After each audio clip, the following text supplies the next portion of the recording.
Good evening. I'd like to call to order the meeting for Bedford Township for May 7th, 2019. Please stand for the pledge. I pledge allegiance to the flag of the United States of America and to the republic for which it stands, one nation, under God, indivisible, with liberty and justice for all. At this time, Phil, could you open us up in prayer? I'll do that. Thank you. Let's pray. Our Heavenly Father, we thank you for getting us through the day, at times carrying us through the day, Lord. We are blessed by you. Father, thank you for creating this opportunity to discuss and plan the business and activities of our community. I ask your blessings on all the officials who gather and the decisions they have to make. Lord, I pray that you'll be an important part of their decisions. And Lord, I pray for all who gather, who want to share some thoughts, or two or three, and get some ideas on what's going on around here. Lord, I pray that the ears will be opened and the minds will be at work, and once again, we'll make this a better place because of the input from so many folks and overall because of you, Father. At the end of the night, Lord, I just pray that everything is done will bring glory and honor to you. It's in Jesus' name we pray. Amen. Amen. Item 2, the approval of the agenda. I'd like to remove item D. No, I'm sorry. 3, the consent agenda, D, under the consent agenda.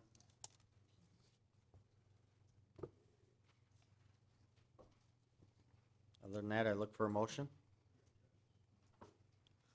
I'll make a motion to approve with one noted change. Second. Okay, motion and seconded by Mr. Montry. Discussion? Seeing none, could you call the roll, please? Mr. Clemens? Aye. Mr. Montry? Aye. Steiner's absent. Ms. Tinneberry? Aye. Mr. Francis? Aye. Hirschberger votes aye. Mr. Proney? Aye, and the motion passed 6-0. Item 3, the consent agenda. The agenda committee recommends to A, approve and place on file the minutes of the April 16, 2019 regular meeting of the Bedford Township Board. B, accept with regret the resignation of Elaine Kunz from the Library Advisory Board, effective immediately. C, accept with regret the resignation of Matt Hafer from the Library Advisory Board. I'll look for a motion. Motion to approve the consent agenda? I'll support. Okay, motion is for Mr. Clements. Discussion? Seeing none, could you call the roll, please? Mr. Montry? Aye. Mr. Clemens? Aye. Mr. Francis? Aye. Ms. Tinneberry? Aye. Hirschberger votes aye. Mr. Proney? Aye, the motion passed 6-0. We have no presentations. Item 5, public comment. Comments limited to 2 minutes for board agenda items only. Come on up.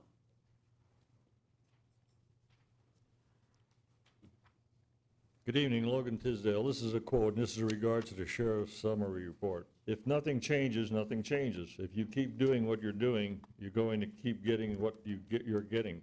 You want change, make change. Nothing changes here. Same thing happens every month. Last month it was the Monroe County Sheriff came here and gave their little pitch about what they do. One officer went 100 hours and a quarter on patrol, investigated 7 accidents, and not 1 traffic citation. Another officer went 88.75 hours on patrol and investigated 1 accident with no traffic citations. Another officer went 71.5 hours on patrol, investigated 2 accidents, not 1 single traffic citation. Nothing changes, does it? You want change? Do something. Thank you for your comments. Any more comments?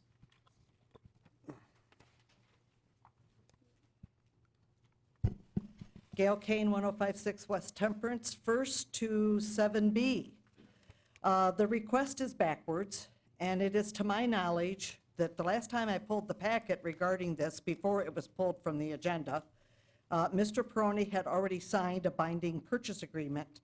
I think what needs to be talked about is that being wrong and should not have happened, and I don't think we need the roundabout. And to 8D, as a resident who actually lives in downtown Temperance, I asked the request to close 2 streets in Temperance be denied. Let them party. They're trying to move to the downtown Temperance Day to their own date. They have to have their own thing. But this is to the well-being of the residents in the downtown. We have a railroad. We have residents that come in from outside our area. They should have a right to participate in their normal activities. And if they want to have it, Barron's bought up that whole block, they can party behind their buildings, Thank you whatever. for your comments. Any more comments from the public?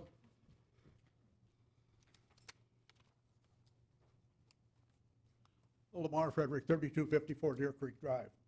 A month ago, I provided to the members of the board a series of questions and discussion points with respect to the purchase of the property at the Jackman and Smith intersection. Some of those questions have already been answered, such as you now have a legal binding document to purchase the property, and you haven't even approved that yet. And other questions I think that you should have had some due diligence on. Fortunately, council have put in a paragraph that gives you an out if it's deemed appropriate. But I think that much of this progress toward buying this property was out of sequence, and now tonight you're going to talk about a phase one that should have been done before you even made the offer. That's my view alone. So in any event, as you go forward, there's still a whole host of questions that I think you should be looking at and securing the answers so that you can make an informed business decision about going forward. Thank you so much. Thank you for your comments. Any more comments from the public? Okay, seeing none, moving on to 7, unfinished business. A, request to adopt and update the 2018 Fire Code and Property Maintenance Code. We have had this back at our board a number of different times.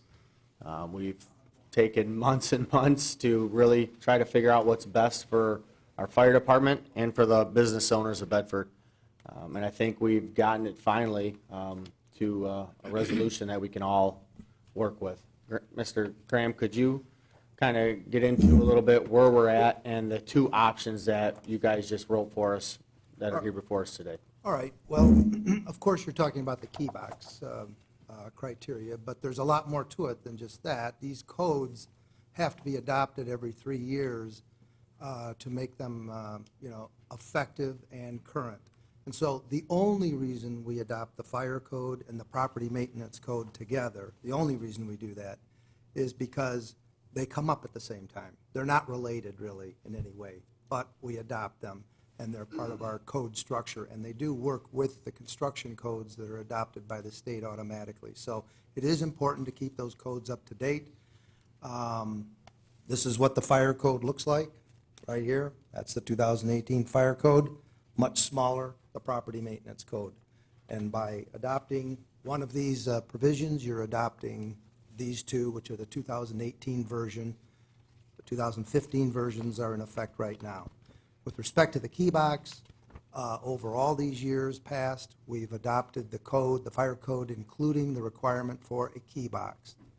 I think it becomes an issue when it's enforced or not being as enforced as much. I think that's when it becomes an issue, but the code's been adopted all these years with that key box requirement in there.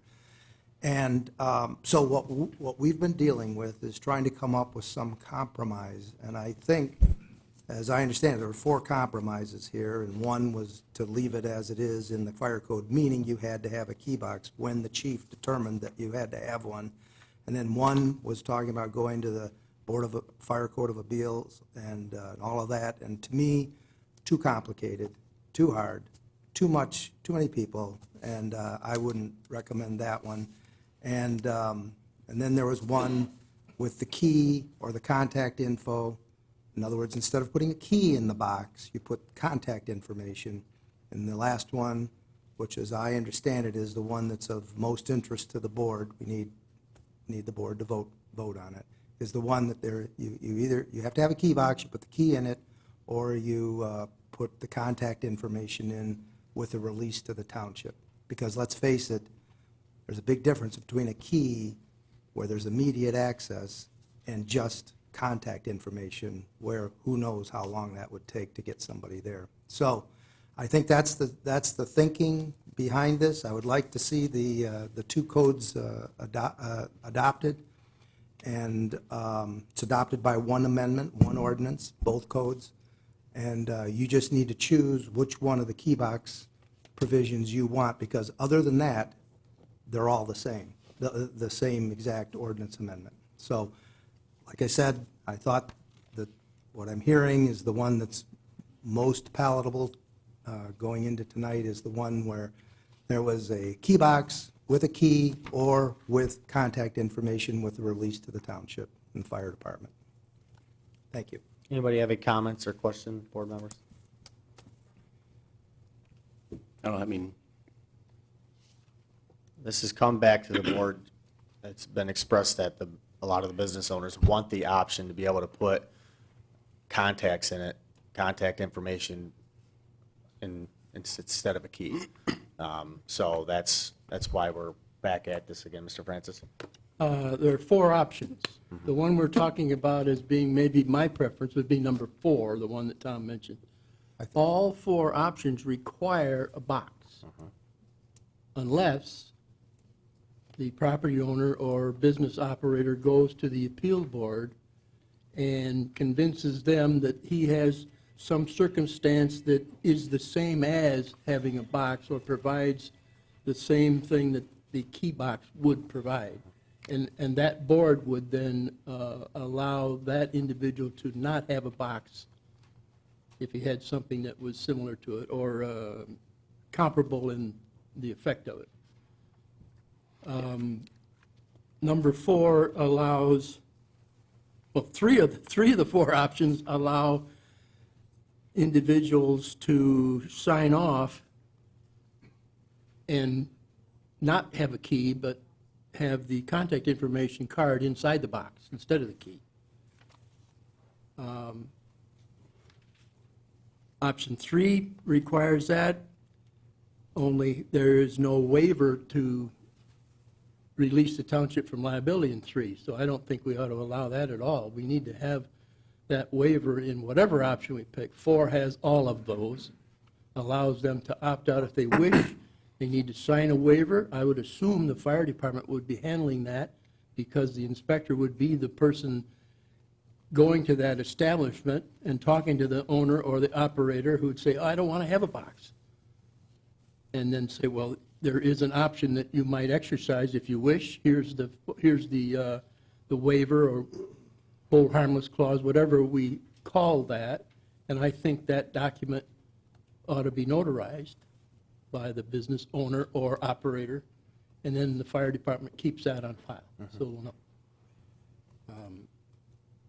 yeah, so option 1 is no change. Option 2 is Board of Appeals. You have a key box with contact info, or that is one that lets a blanket opt out with a hold harmless, but you still have to go through the appeals board, which I don't know if that's not still an option within option 1. That you can still go through the appeals board through option 1. It's just not already written out if what their decision options are. 3 forces a key box and allows optional contact card. 4 forces a key box, allows optional contact card, but has the hold harmless. So probably 4 is the best option, as is. Still not what I'd like to see. I printed out the minutes. So this was first brought to this board on January 8th. I just went through the minutes just because, really to speak to how many people have come to meetings since the beginning of January and that may or may not be here, just because I think people I don't know if they get wiped out or they think they're not being heard. But so on the first one, my comments, I said that I oppose forcing anyone to have to give a key to their building to the government. And that's on January 8th. Laura Collins came on February 5th, said she'd like an option to opt out of the Knox box. February 19th, Laura Collins came back again because she thought it was going to get addressed at that meeting, spoke in opposition to the Knox box. Darrell Andrews came to that meeting as well, asking questions about the Knox box. Andrea Allen came, spoke at public comment, concerned about the Knox box. Rob Hendrickson, owner of Scoops, came, spoke against the Knox box. Tim Allen owns a business at 7355 Sawyer, doesn't feel the Knox box is very safe and didn't want it on his building. Dale Track came to that meeting. These are all on February 19th. Spoke about having the business owners being able to have an opt-out option for the Knox box. Go to March 5th, Tim Janney, requirement of a Knox box. Logan Tisdale commented against the Knox lockbox, and Melissa Fitzgerald came and spoke against the Knox box. So I just wanted to, I guess, make the point of how many people have came throughout the last 5.5 months, coming to all these different meetings and voicing their opinion of they don't want to be forced into having this box. Okay. Ms. Tinneberry? I have a question of the property management, Mr. Graham. This isn't about the Knox box. Really? On page, yeah, really, you know me, I'm different. Page 9, code enforcement, it says, "The township building official and any township ordinance enforcement officer are hereby authorized and empowered and shall have the duty to enforce the provisions of the Bedford Township Property Maintenance Code." Together, and means both. Well, I would say, I didn't write it, I didn't intend that when I wrote it. Okay, sure. English teacher. But, no, I think it authorizes them both to do it, but it's an either one. And what happens here is that mostly it's the building official that's involved with this, but I could easily see that an ordinance enforcement officer would be involved too. So we want to enforce, we want to empower both of them to enforce it. Okay, so I get it if they're both empowered, but I don't want it to be both of them No, agreeing because they don't No. always see each other. Okay. They- And they don't always agree. No. Just like we don't always agree. No. And then I did want to clarify with regard to the fire code, all of them, including 4, require a fire advisory board. Is that correct? All of them, Mr. Graham? Is that Yeah, true? yeah. All 4 options require a fire advisory board? Because Yeah, the no. International Fire Code does have that in it. Okay, so I am asking the supervisor and clerk that at the next board meeting, I've asked this before, I think we need to have an advisory board before we approve anything, but I'm all about approving it tonight so we can get on with it. But at the next meeting, I want to see people appointed to the fire advisory board. How can we let that part of it go? I think it's important that we bring that up and have those qualified people. Mr. Francis? Could I respond to that? The chief is, Massingill is working on that right now. The requirements that are dictated by the International Fire Code require specific Right. credentials and qualifications, and we might not have people that live in our township that have those credentials. So we've got to find somebody Right. that does, and that's what he's working on. I understand that, but we do know, we have known for a long time that we need that, so Absolutely I'm right. just saying, if somebody could pass it along to the fire chief. Yes, ma'am. Okay. Sorry. That's okay. Oh, that's I'll all let you right, speak, Doug. that's all right. Mr. Francis, did you want to make a motion? Oh, yeah, if we're ready, we can make a motion. Can make a and motion and discuss. have more discussion. Let's see, I move that we approve and adopt the amendment to the Bedford Township Construction and Fire Code Ordinance, update 2018 Fire Code and 2018 Property Management Code, option number 4, as presented. We have a motion on the floor. Do I hear support? Supported by Mr. Clemens. Discussion? Go ahead. Go ahead, Nancy. I'd just like to ask the person that has to enforce it, the fire inspector, does this meet with your approval to be able to enforce this option? This is completely up to the pleasure of the township board. No, I understand that, but you're the enforcement person. Whatever I need to do to make us compliant, we'll do. Okay. Yes, ma'am. Mr. Montroy? I would just state that I just don't think it's a good idea. I don't think it makes sense. I believe that once you remove the having the key, forcing to have an actual key to be able to get into the building, that you completely change the conversation that you're trying to have. You change your goal. Now you're trying to find the best way to be able to contact the person that needs to get there in the fastest manner. And I would go back to what I had said before of how much I agree with Mr. Steiner, who's absent, how much I agree with his idea of enacting, using a Honeywell system for the business owners to be able to contact them.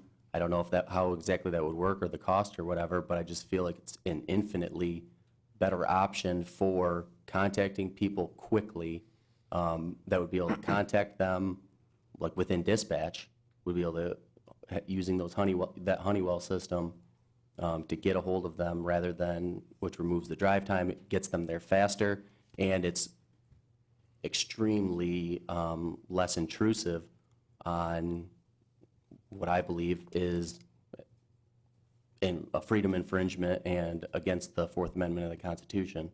But that's just my opinion. I believe you change the conversation when you go from no longer forcing the key. But just to say a Honeywell system is a better idea, let's see some background information on it, let's see some homework done on the Honeywell system. I mean, just to say that at a meeting doesn't do us any good here at the board meeting. We need to have, you know what I mean? We have to move forward this. It sounds like a good idea, but where's any information on it? You know what I mean, I guess you have to move forward on it if you value moving forward over doing the right thing, like getting the thing right for, I think then it depends on where your value is. Okay, could you call the roll, please? I have one more question. Okay. As far as the waiver, I think this board Tom needs question. to make sure that we know who's going to be handling this waiver. I'm assuming it's the fire marshal. I think the fire chief is going to be involved in that. However, I could see that a form would be created by Mr. Goldsmith, you know. But it would be handled by the fire marshal. Yes, yes. We wouldn't have to have the attorney involved every single time. No, I just want to make give a sure it's form. We not weren't talking coming to about the attorney, we're talking about No. the clerk. Yeah, Oh, I the don't want clerk. it to have to, everybody have to come filing through the clerk. He should be able to take care No, of it when he's out on the. I think the fire chief and his delegates are the ones that have to take care of that. Like He's agreeing Mr. to that. Steinman. I just wanted to clarify that before we go any further. Yeah. Okay. Okay, could you call the roll? Did Clemens make the second? I did. Yes. Okay. Mr. Francis? Aye. Mr. Clemens? Aye. Ms. Tinnevery? Aye. Mr. Montroy? Nay? Hirschberger votes aye. Mr. Peroni? Aye, and the motion passed 5-1. Thank you, Doug, for being here. Item 7B, request for approval of the resolution to authorize the township purchase of 6602 Jackman Road and request for approval of Phase 1 environmental study by Mannik and Smith. There's two separate motions along with this. Obviously, the first one is to approve the purchase. Mr. Graham, could you give us a little, a background? You've been dealing with this since day one, as I have. So, Okay, so when this first came to our office, there had been a proposed purchase agreement written by the realtor for the seller. And that had happened after I assume this board had approved, tacitly or otherwise, to go forward with the road improvement project for Jackman and Smith. And I was the one that inserted all of what I thought were safeguards for the township. It went back to the realtor, and the realtor then included all of them, really, word for word. And so it's always hard, and I listened to what Mr. Frederick had to say, it is always hard dealing with a public body because, the public body does have to approve it, and notwithstanding any signature, and the realtor might fall off his chair here, but it has to be approved by the board to be effective. And I wrote that into the agreement itself, that it was subject to the approval of the township board. and the board did approve myself and Mr. Francis to move forward to negotiate the price with the Right. tavern. Right. And that's what we did. And then the other side of it is, the seller doesn't want to commit. I wanted the seller to sign first, but the problem is the seller doesn't want to commit until they see something in writing from the purchaser, and it is kind of a circle to get the approval. So right now, the way I feel about it is this agreement is ready to be approved by the board, and once it's approved by the board, then it becomes an agreement that has passed that hurdle of requiring the contingency of requiring board approval. Now, there are a number of other contingencies in the agreement as well, such as environmental review, inspections, you can talk about gas tanks, asbestos, and all of that stuff. So we want to make sure of all of that. But remember, we're not purchasing this property to occupy the buildings. We're purchasing the property because of the road project, the roundabout project. Now, I wasn't directly involved, but how the roundabout project got here is that the state of Michigan was going to commit a large sum of money, $600,000 or so, and the road commission was going to commit a goodly sum of money, and then the township was going to make up the balance. So this is the state commitment was for a roundabout specifically, as the engineer Barry has told me. So tonight, I am seeking the approval. There's a resolution that I have prepared, and I'm seeking the board to approve this purchase. If something unforeseen would happen, if we inspect and find things we don't like, we can get out of the transaction, and if there were any deposit made, get that money back. So I think we're protected, and I might add that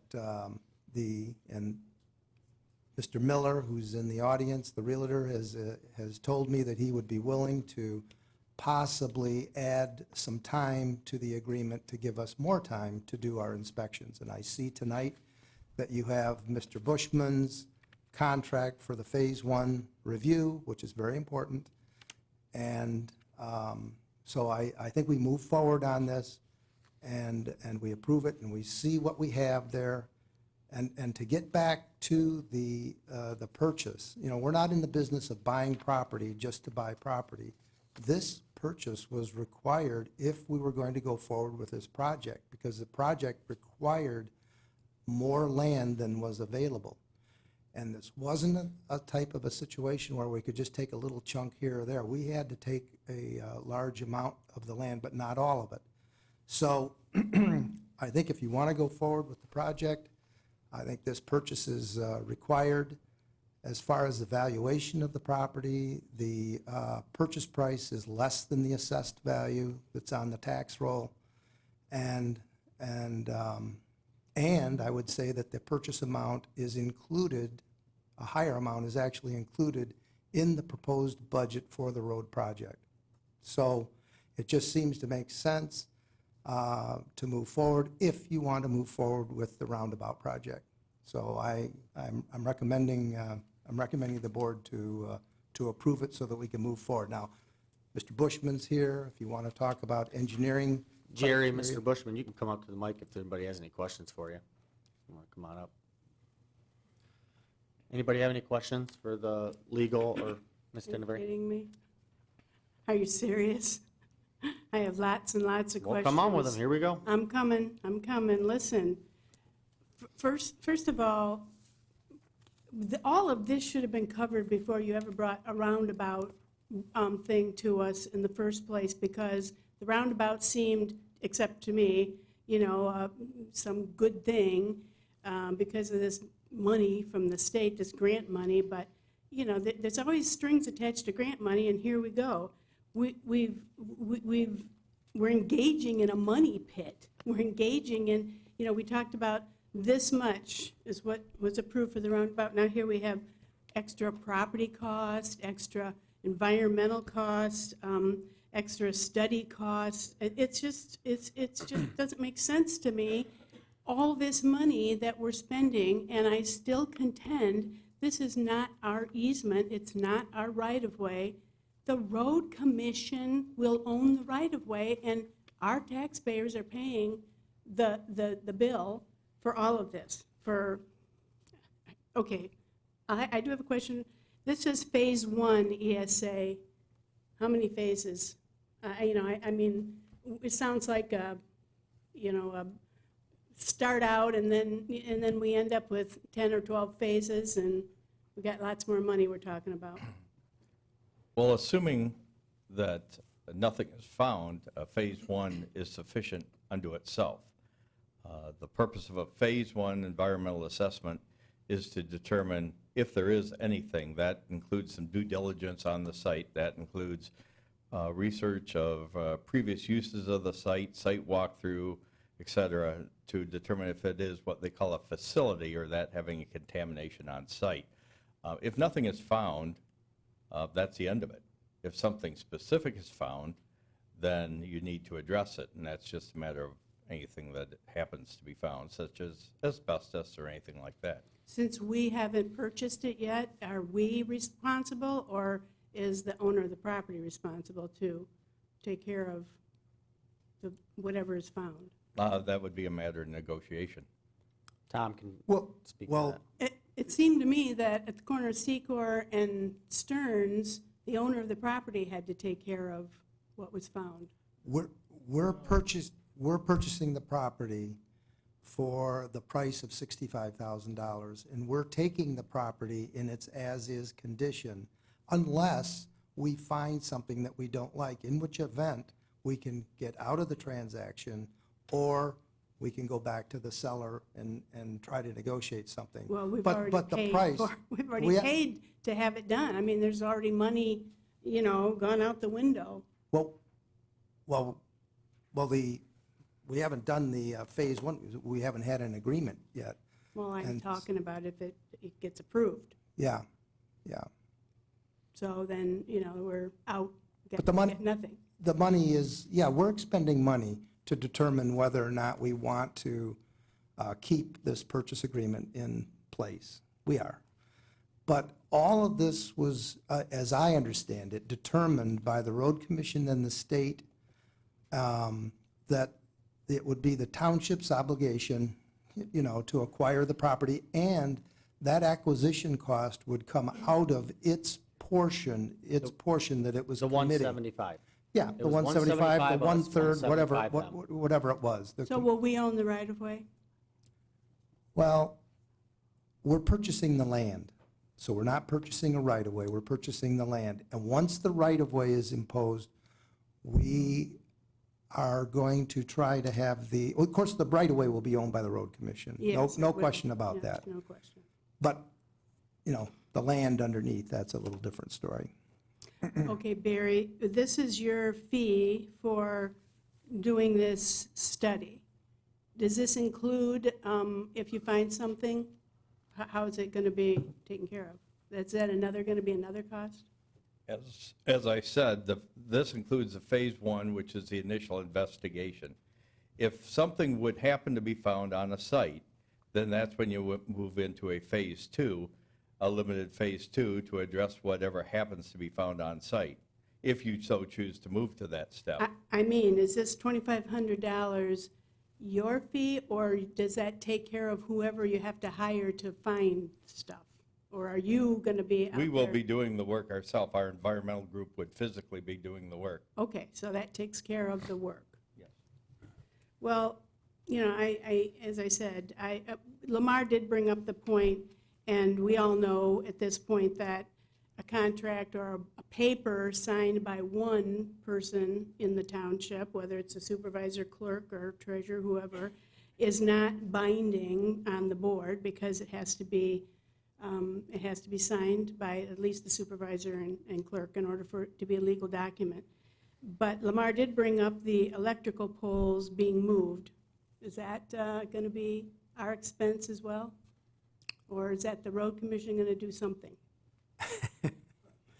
Well, Barry, I don't know about the electrical poles. I mean, this is part of the project cost, I assume, and the project cost as a total is being divided up in the way, in the way that's been referred to, the state's applying this much, and then the county and the township are splitting the rest.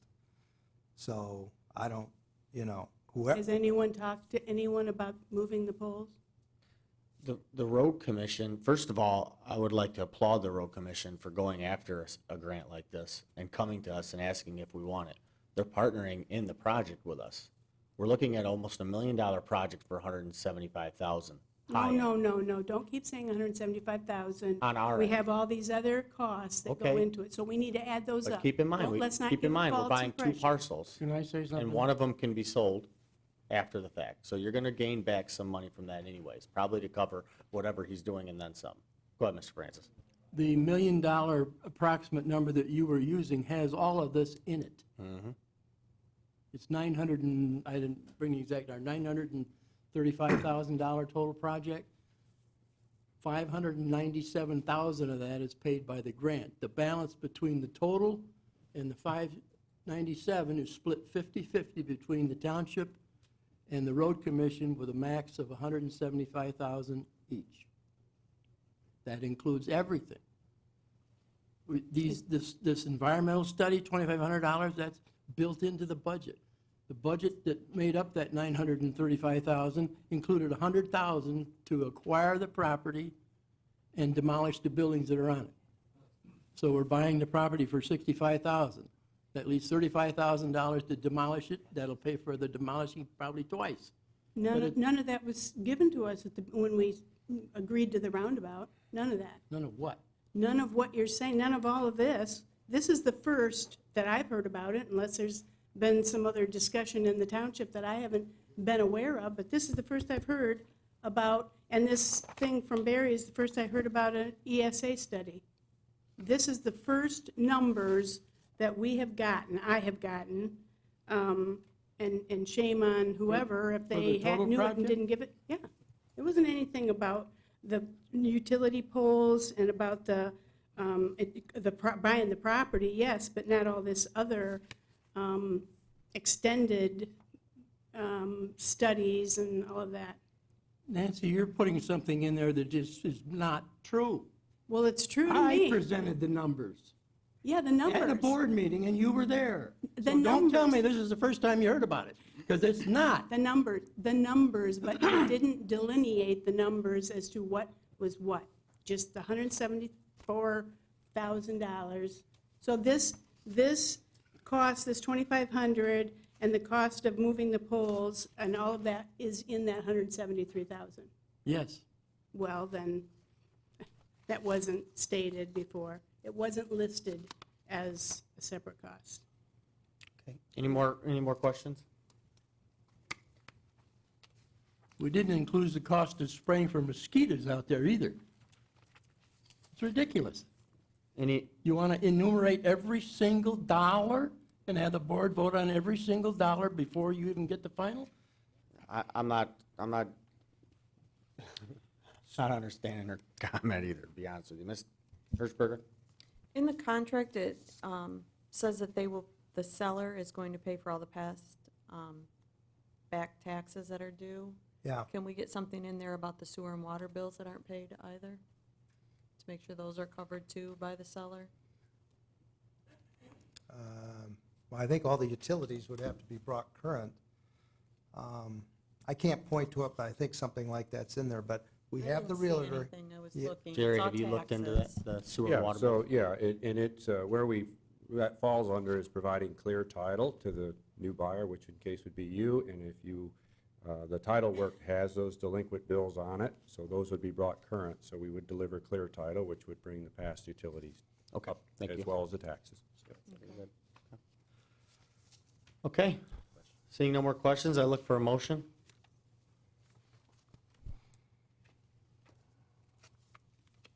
TC, you And look to like you're clarify, ready Mr. for it. Supervisor, you were looking for two motions, correct? Yep, motion to purchase the properties. the I first make a one. motion for the resolution for the township to purchase the property at 6602 Jackman Road in contract with Miller Danbury for the listed price of $65,000 on all the terms contained in the contract as presented. Support. Okay, motion is supported by Mr. Francis. Discussion? Seeing none, could you call the roll, please? Mr. Clemens. Aye. Mr. Francis. Aye. Ms. Tinneberry. No, Mr. Montry. Aye. Hirschberger votes aye. Mr. Peroni. Aye, and the motion passed 5-1. Jerry, thank you for being here, appreciate it. Okay, Mr. Supervisor, I make a motion that the board would approve the agreement for professional services for Mannik and Smith for the listed fee to provide Phase 1 ESA environmental work for the purposes of establishing the viability of the property for purchase. Support. Motion is supported by Mr. Francis. Discussion? Seeing none, could you call the roll, please? Mr. Clemens? Aye. Mr. Francis? Aye. Mr. Montroy? Aye. Ms. Tinnevery? No. Hirschberger votes aye. Mr. Peroni? Aye, and the motion passed 5-1. Okay, item 7C, request for approval of the telesystem phone system proposal. The representatives, could you guys come on up here, if you get, or one of you guys? Okay, this was tabled at our last meeting to this meeting for a full contract. Ms. Hirschberg, if you want to kind of go over what we have here. It's kind of the same thing as what we had at the last meeting. It is the same thing, except what is included in this is the,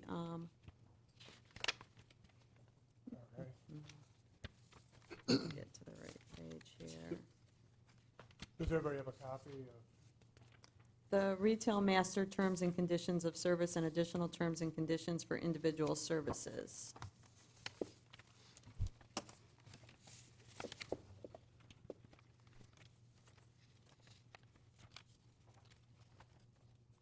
Which is the last 16 pages.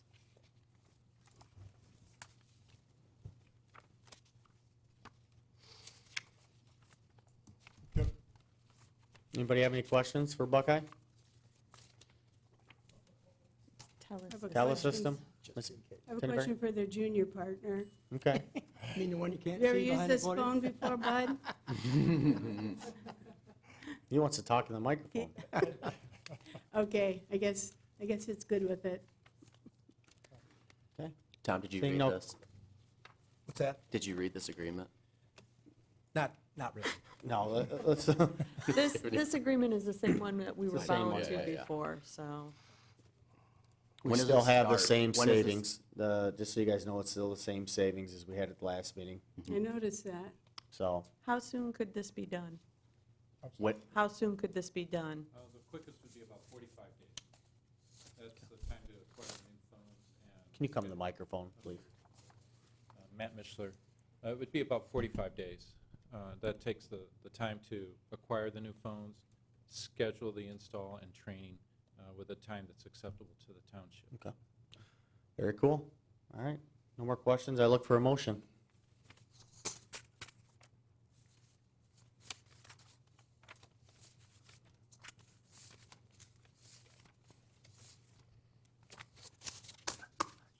Mr. Chairman, I'd like to move that we approve the contract with Buckeye Telesystem for the phone system as presented. I support. Motion is supported by Mr. Clemens. Discussion? Seeing none, could you call the roll? Mr. Francis? Aye. Mr. Clemens? Aye. Ms. Tinnevery? Aye. Mr. Montroy? aye. Hirschberger votes aye. Mr. Peroni? Aye, and the motion passed 6-0. Thanks for being here. Appreciate it. Thank you. Item 7D, request for final preliminary plat approval for Waterford Plat 3 on a portion of parcel number 5802-020-147-30, also of 2798 West Dean Road between Secor and Douglas Roads. Brad, you here for that? Right?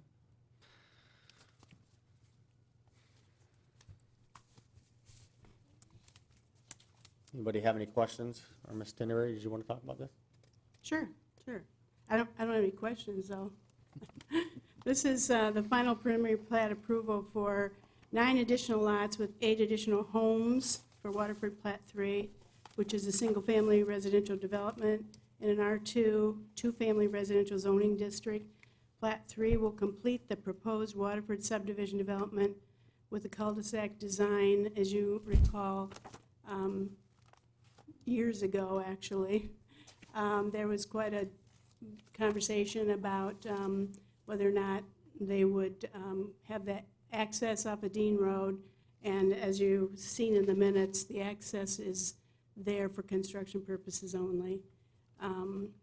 Just for a history lesson, I was told that this whole plat started 23 years ago.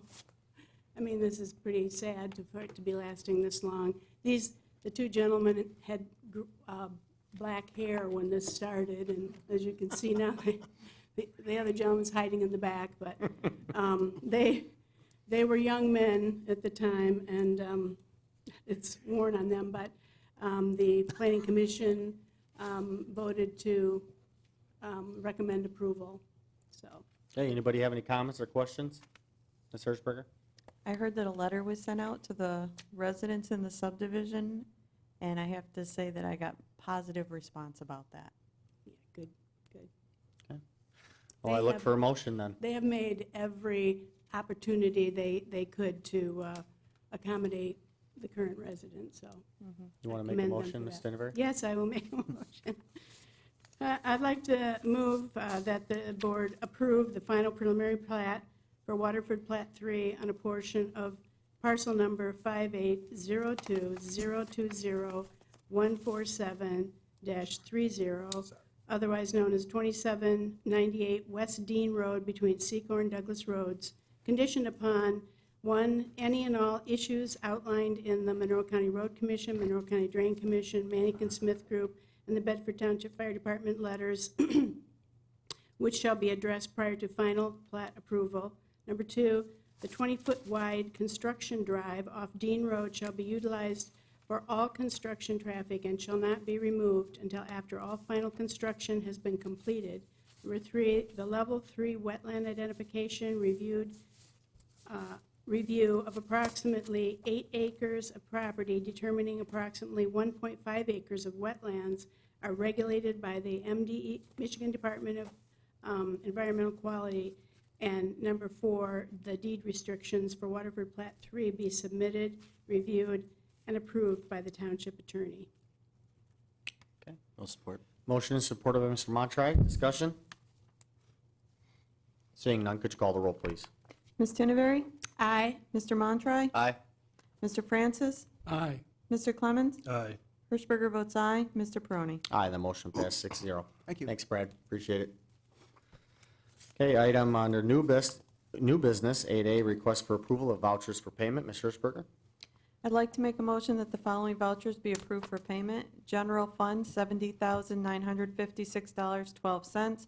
Fire District, $33,491. Police Fund, $505.23. Park Fund, $11,018.59. Fire Equipment, $66,000. Transit System Fund, $17,756. Library Fund, $6,412.34.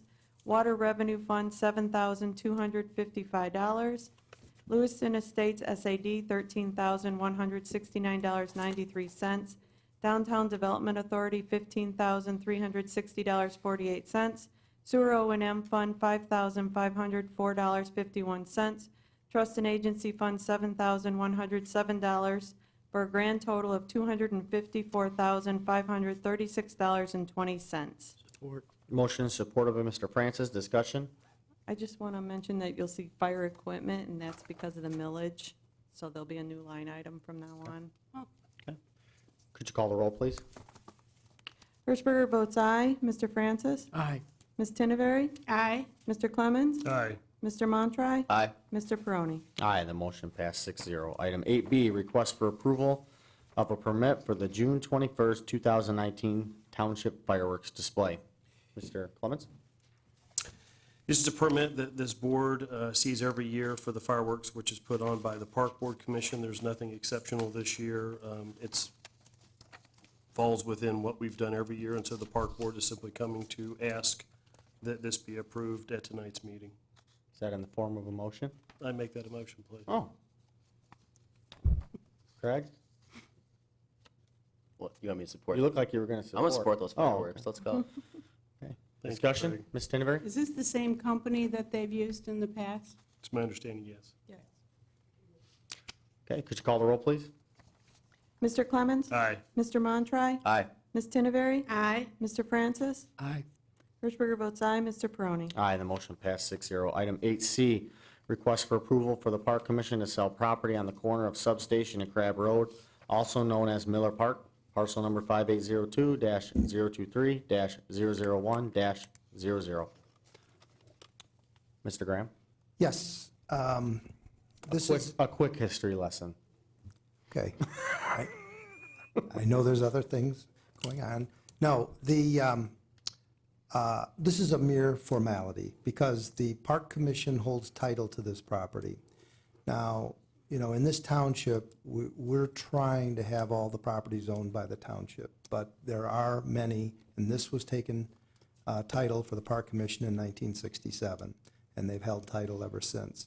So they have the legal authority as a Park Commission to sell the property. However, the law and the clerk's office was helpful in finding this, that indicated that really the township board should give its blessing, and that's what I'm calling this, a blessing, because the deal is already done, the agreement is in place, the resolution has been passed, the title companies have approved of the sale. In fact, it's going to close tomorrow.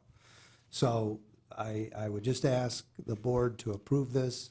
I know the Park Commission felt that it didn't have any use for this property, and it was a maintenance issue.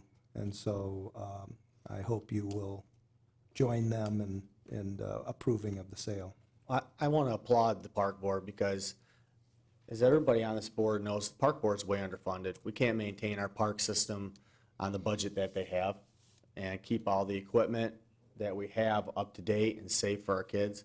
There's a lot of projects that we'd like to do that we just simply can't. So I applaud you for getting creative and moving some of these properties that just aren't usable and haven't been used in years, because they do cost the township money to maintain them.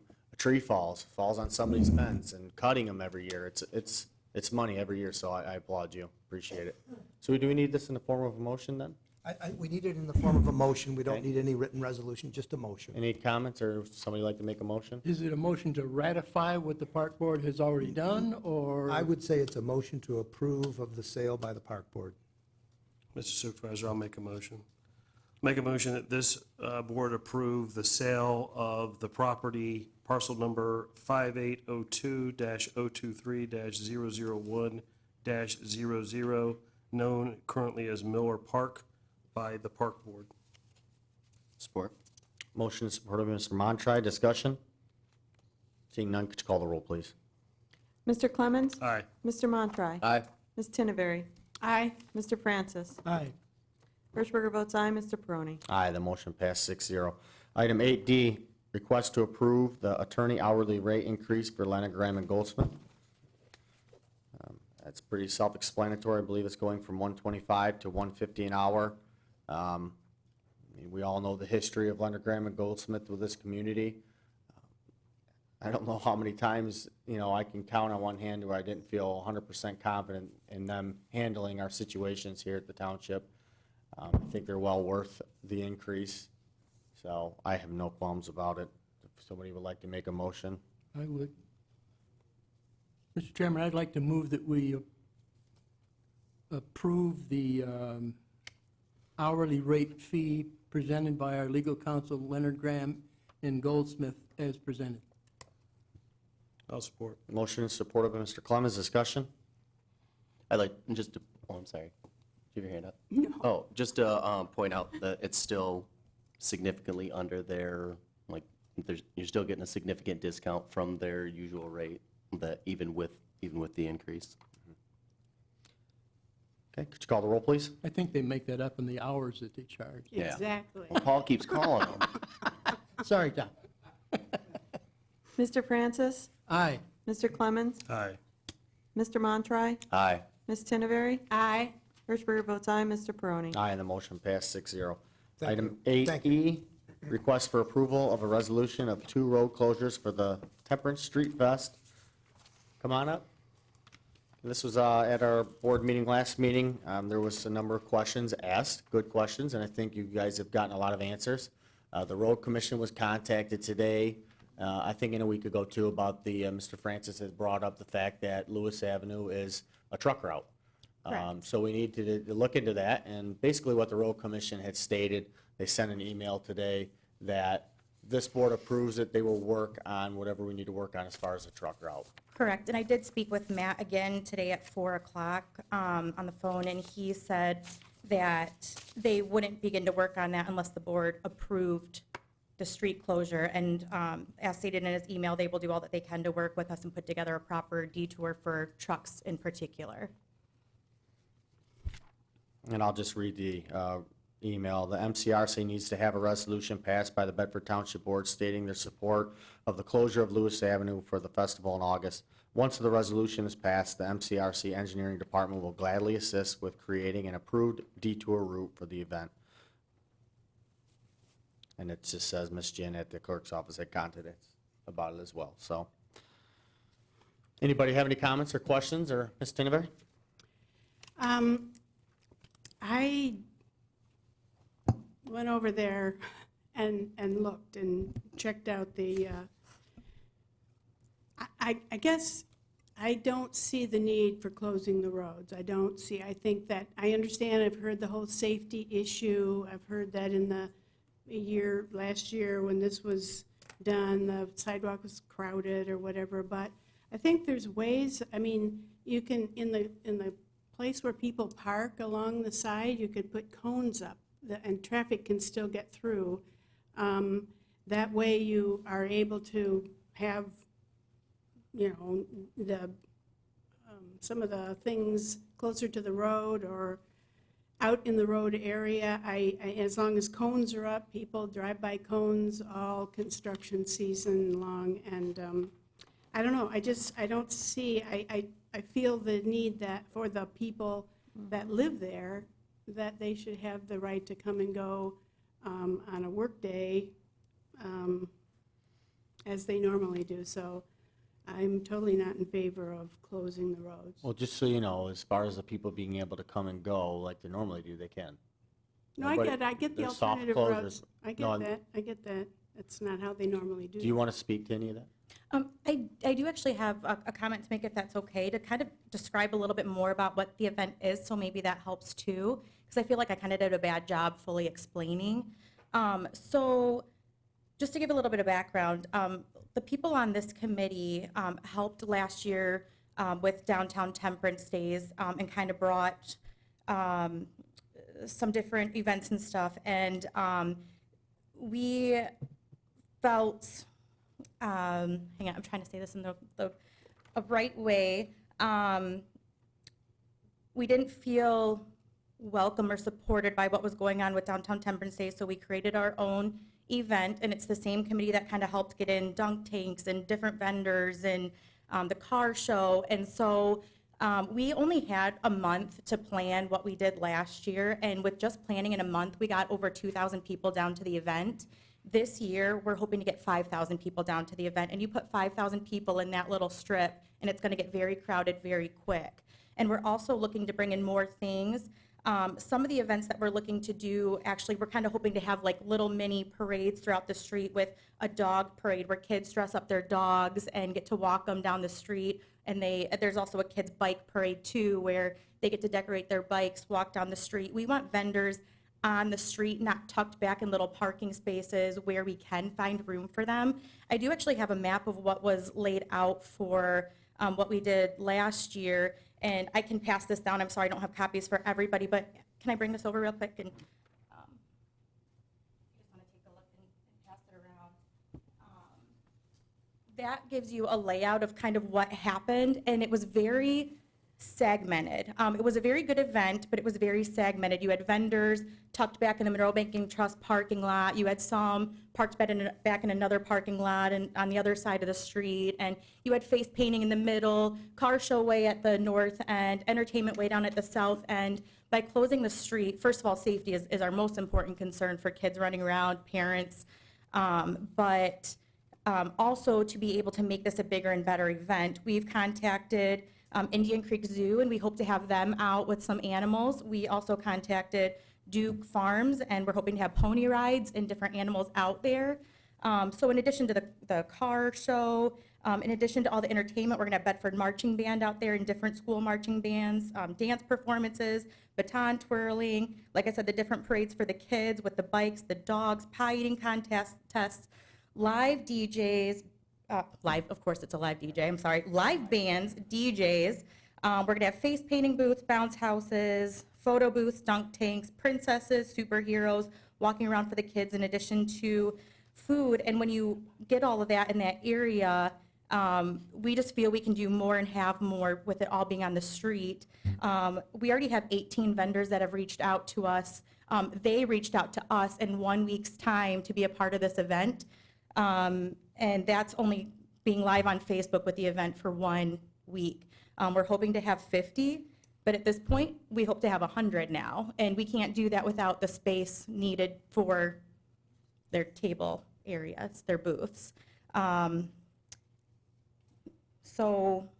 Anybody have I any hope that questions or helps comments or anything? explain Can I more? just comment on that? Yeah, yeah. I understand that. No, I totally understand, and I'm thankful that you're willing to take your time in putting this all together. But I've been to Rockford, Michigan, Grand Rapids, Holland, Art Prize. I've been to many of these kind of street fair things, and they don't close the roads, you know? So, I mean, there's a way to have it done. You have car park, and you have the area over by the church. I just think that, you know, even with all that you have scheduled, that it could be done without closing the roads. The businesses are going to profit by this and get a lot of exposure, and I'm thankful for that. But I think the residents who have some ability to live their lives too, and do what they normally do. So, I Well, mean, that's just my opinion. Where are the residents at? If there's so many people upset and objecting to it, other than one, where are they at? No, I didn't say. I mean, if that's a big, it's a big area though. I know, but it's on TV, people know what's going on. I'm just saying, if there's so many people that don't want this in that area, where are they at? I didn't say, did I say we have a lot of people? I didn't say that. I didn't say I talk to people. This is Ms. Keen, my please keep it down opinion. back there. Anybody have any more comments? I had a question.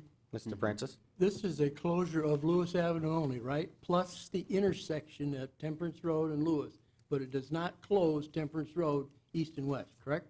Correct. Correct. Okay, so that means the bank will be open using the entrance on West Temperance Road. Correct. Food Town and the Lion's Den, they'll have to go through the back streets to get around. Correct. Does Food Town have an access? On King Street. Do they? And Yeah. Washington. And Washington, and they are full on board for this. I've actually not heard of one business not on board for it from all of them that I've reached out to. Lions Club is against it. I'm sorry, yeah, the Lion's Den, and I did actually speak with Denzel, I think it was on Tuesday, and we did have a really good conversation. He was actually in my office, and he said they weren't fully understanding if, like, emergency vehicles, how they would get around, and he said as long as the fire department and the Monroe, or the sheriff's department, if they were okay with it, then they saw no reason why it would be an issue. But that was important to them to make sure that emergency vehicles could get through. And you'd That's think- not quite true. I'm sorry, That's not quite true. what's not? The Lions, I did speak with Denzel. but he's just- not on the board. Oh, okay. Okay, I apologize then. That No, was that's all my right, but it was a misunderstanding. board decision, and they did fully understand, and they were against closing the road. Oh, okay, then I apologize. There was nothing about emergency vehicles. They were just completely against the road okay. closure because they thought it would do damage to the business. People wouldn't be able to get to them like they normally do, and Saturdays are the busiest day for the Lions Okay. Den. So that's why they were completely against it. They're not against the festival at all.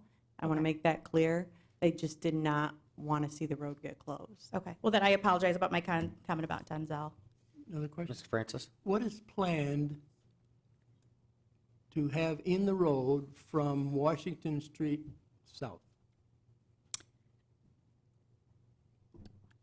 Not, I guess, Washington Street South. in other words, could Oh, you? okay, in between Food Town. Oh. could In between you- Washington and Food Town. Could you move the southern boundary of the closure up to Washington Street? That would make it a lot easier for people to get into the Food Town.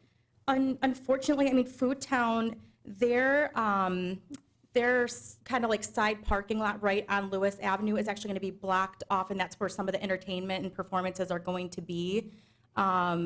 So, and I know we're going to have vendors on the street, and, I mean, You know, Food Town's got hundreds of people that shop there on a Saturday. correct. And And all of again, them are going to they're- have to go through a stone road to get back and around? they're not going to shop there. I'm surprised they approved it. I really am. Anybody Their else? choice, but Yeah. I was just wondering, is it stretching too far, or could we shorten the southern end of the road closure to Washington Street and accomplish the same thing? If you've got it already planned where it's going to be full, then that's not possible, but if it is, Yeah, I mean, as a committee, that is our plan, to have it closed all the way down to just north of King Street. I think the Lions then, either way, Paul, would still be elected because or affected because they still couldn't get to them from the north or the east or the west. They'd only be able to get to them if they were heading north, you know? I understand. Yeah. Anybody else have any comments or questions? I was curious what the, when you talk about the EMS and the police, what is when we get the email from Chief Deputy Pauly of like paying for the services of the fire department and the police department? Yep, so there was some miscommunication. So the police department cannot approve or deny or anything like that, but he thought it was a board or township-sponsored event, so there was some miscommunication. He can't supply somebody there necessarily and have them there and like commit to that, I guess. So there's some miscommunication, but I believe, like, his staff will be aware of the event and try to be around the event, but he's not going to send somebody there at no Staff, yeah. cost for the event. But they are fully aware of the event, and we'll keep that in mind with their, What about the fire, well, and that's what I thought, I just didn't know if you guys were planning on, like, contracting like a special event contract with them, or if you were like, okay, I didn't understand. You don't really need them, Craig. I mean, you don't need somebody manned from the police department there for the whole time. If there's a situation, we'll call them. Okay. You know what I'm saying? I'm just saying asking, for I'm the just second asking one. I was asking what you were planning. I mean, you're We- planning at on this it. time, That's we what do I'm not. just asking, then I was gonna say the same thing with the fire department. the fire department actually is going to be there all day, and I wish Chief Massingill was here, but I know he's not available right now. But they're going to have a fire truck parked at the north end and then a EMT at the south end, and they're going to be present at the event. Is that volunteer, like, time? I don't know how that works. That'll I have cost no the idea how that It'll works. cost the township probably about $2,200. Okay. But that's a cost that we do for events. Well, know, we've we- never done it The for an BBA event that's the a township, BBA is not a township event. but we participate in It that. doesn't matter. We could participate in this. The BBA is As not the a township event. schools. It doesn't matter. We still provide service for an event that's not a township event. I'm just saying, if we want to figure out a policy moving forward that we're going to charge people for our services, then we need to figure it out. We can't just nilly-willy say, hey, we're going to charge these guys. Well, I'm just asking. Well, we should probably I just figure don't, it I just out. don't know. Well, we can figure it Plead out. but I mean, ignorance it's- on Because that. that means if we do it and don't charge, then we have to do it for every single Then- event that comes here. And some Exactly. events we may not want here, and we won't have, our hands will be tied. I agree. I almost feel like it would need to be a separate, whether that's a separate motion or separate approval of if you're gonna approve that. I don't know, but that would be, You had the fire department come to the Blizzard Fest. The fire department goes to different things, different events. The fire department's here, could we just ask them? Yeah, Doug, come on up. I mean, if you can answer the question. well, and then I guess I didn't know too, like, and I'm just asking, I mean, we're not Kristen, gonna- I I just mean, you don't know. can't expect to And charge- that's why I didn't know, like, if that was, like, I don't know if, does the fire department offer a, like, special event contract similar to the police department or not? Like, if it was something that, and I'm just curious. I have not been in the negotiations with this, Chief Maskell's been handling it. Okay, But we do events throughout the community for churches, for PR events, okay. so. Farmers market, they go sit at the farmers market all day. I'm so saying, we have to set something in policy. They Well, do and- stuff every And single that's year. what I'm just tons of asking, stuff. Paul. I'm just asking, like, okay, you said you had a number, you had a figure of what it would cost. I don't know how, like, That's what How fire is chief that- what is said. the figure? For them to go to like an event for the day, it's around Okay. $2,000 to $2,500. in just that man hours or, Man hours of people, I mean, they're gonna have staff there. Same thing with the BBA, which the BBA was I'm not not a necessarily township against event. it, I'm asking. So Thanks. I asked Chief Maskell this week this question, and his response, as I summarize it, was they try to be involved in the community. And there are events that they take apparatus to, they dedicate the apparatus to the event, the apparatus and the people stay. There are situations in which some apparatus are assigned to the event all the time. Some go and if are needed are pulled away. And so it's not an exact number. I don't think there's any way to say it cost X and apply that to every event. There are some things that come into play there. In this case, there's a situation where, we've heard about vehicles blocking roadways and things like that. So it might be a little bit more. I didn't ask the specific numbers and, so I apologize that I don't have that. But I think we just have to be mindful that, yes, the fire department does a good job of PR in the community. And they try to minimize that expense because they're like us, they're watching their budget as best they can. But if we're gonna start wanting to charge different entities like the farmer's market and all these different places for the fire department to be there, we need to sit down and go through a policy of how it's gonna work. I would And I agree. don't think we can do that tonight. No. So, anybody else have any questions or I have a comments? couple more questions. Ms. Hirschberger? Orchard was one of the questions that we asked you to come back with. Yep, I did speak with the owner of Village Pizza, and he has no problem letting them use the alleyway to get to Temperance Road. So there is not a side street that is completely 100% blocked off in our closure. Okay. That doesn't have an access. And you talked to the people on Orchard? No, I have not spoken with people on Orchard. Oh, I thought you said you had at one point. No, well, that was going to be if they were completely blocked off. I Okay. did speak with the residents that are on Lewis Avenue, that their drives are going to be blocked, Okay. and they're all in support of it. Okay. And then I had talked to you once about keeping Temperance open and just closing those short parts of Lewis. Again, for that intersection, for me and for our committee, it really comes down to safety. It's not the space necessarily that we need, it's the safety. We feel that if that's left open, that leaves a lot more room for people trying to head north or trying to head south, or people like in their vehicles, and then people crossing the street too. I know it was mentioned that the crosswalks may be up at that time, but they also may not be. I don't know if there's any projection on that right now. But, and I know, cones were mentioned. If you put cones down, people slow down, they pay attention. Honestly, if there's a car show going on, if there's a bounce house, if there's different things, people are going to be driving around and they're going to be wondering what's going on. They're going to be looking around and seeing what's this event, so I think there's a good chance for distraction, people driving through that street. So I would love to see that intersection still closed for safety purposes. Okay. Anybody Mr. else? Supervisor, it just dawned on me too, we enacted a while back the cost recovery ordinance for the fire department. So I believe this would be covered in that. The question is its applicability to this event, but I believe part of that cost recovery ordinance addressed some of this. I know some of it, Nancy, also addressed insurance and reclaiming funds work, but I'm pretty sure that's a portion of it.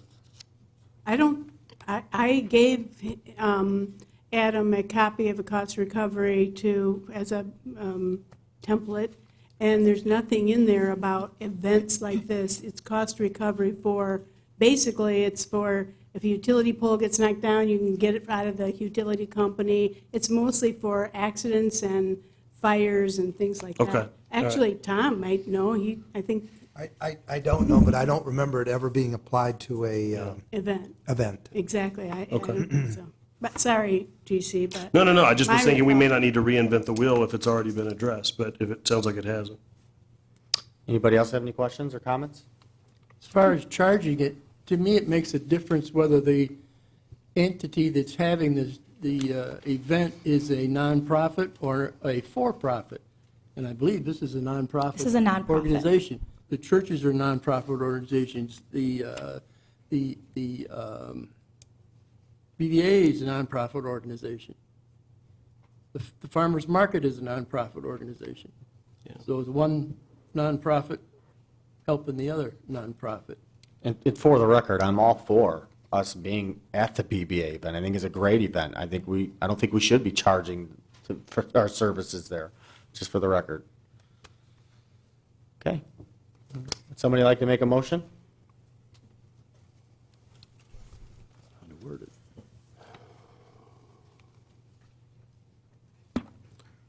Just keep in mind, this is a recommendation to the road commission, or actually a resolution. Actually, there's a resolution Resolution. in your packet. I also made one. I have a second resolution here, just in case we did open the intersection of Temperance and just close the two sections of Lewis. So it Would- depends what this board wants to do, or we turn down the resolution. in Would whole. I be able to make one more comment? I apologize. go ahead. And so, again, I apologize. I just, you know, a couple comments have been made, and I just wanted to let you guys know, this is being put on for the community. This isn't to promote, I mean, yes, it's promoting businesses in Temperance, but that's really not what we're doing it for. My office isn't even going to be open on Saturday. We're not going to make any money out of this. If anything, we're spending a lot of money on it. Our company is definitely helping out with this. I'm spending my personal time, my business time on this. A lot of time has gone into this, and I really appreciate all of your due diligence and the questions that you guys have asked. And I just wanted to let you guys know, I mean, it's a lot of time going into it for the community, an event that we want the community to enjoy, families to come down, bring their kids. As a mom of 2 young kids, I often am going to Toledo for events, and it would be so fantastic for this to keep growing and being a bigger and better event year after year for people to bring their kids, their families to. So I apologize, I just want to make that comment, this is just what a group of us wants to do for this community to help make it a more family-friendly, fun place to hang out. So, sorry. I think the event is fantastic. I'm just concerned about the location. That's what I was going to say. I don't think anybody's against the event. We're having a problem closing a major intersection. Especially a major intersection that's a truck route. It's difficult for us to do I like something going like with it. that. TC? No, I would echo it, and not to patronize you, but anybody who's ever put together an event like this, it's a big deal. I will say, and probably will regret saying it, but it won't be the first time I've ever said that. The only negative comments I hear about this event typically come from factionalism. And it's not so much road-based. I'm kind of amazed at the number of businesses like Food Town, Abe at Sunoco. I'm very appreciative that those businesses would be willing to endure the financial loss of the day for the benefit of the community. I think that speaks to a lot of what Temperance has been screaming for years. Hey, we're here, we just want attention, we just want people to know that it's a really cool place. And I think you guys setting up an event, like other events in the area, all help. So I commend you for that. I do have a question. I had not heard or contemplated the idea of Temperance being open. Is the alternative plan then would be to just shut Lewis north and south down and leave Temperance as an east-west thoroughfare open? That was just an idea I threw out. They don't want that, They don't want that, but I threw out that option. How do you open up Temperance, because they would be going through the light, correct? Yeah, you'd have traffic control there, so that would I mean, they're going to be have to have favorable. traffic control no matter what they do. And that's what I have to submit to the road commission is their traffic control plan. The only problem is when Temperance open is the vet center's right there, and that's where a lot of their activity is. I mean, there's a huge crowd there last year. You know, so, I mean, you're going to have action happening there, too. It's all safety, and we figured closing the whole thing is the safest way. Well, that's what I keep coming back to, is if in fact the crowd just, I mean, I was there last year and enjoyed the event, my family was there, and if it doubles in size, congestion and traffic becomes a potential threat to pedestrians there. And it's intriguing, because we haven't been faced with this before. But at the same time, you know, everything in me says we need to err on the side of caution. I don't live in the area, and so I can't speak to, you know, having my traffic pattern affected. But at the same time, most of the people in that area are pretty proud of Temperance. They're supportive of trying to have Temperance grow, and I feel like with, what, three and a half months' notice, that some provisions could be made, so it's not that big of a hardship.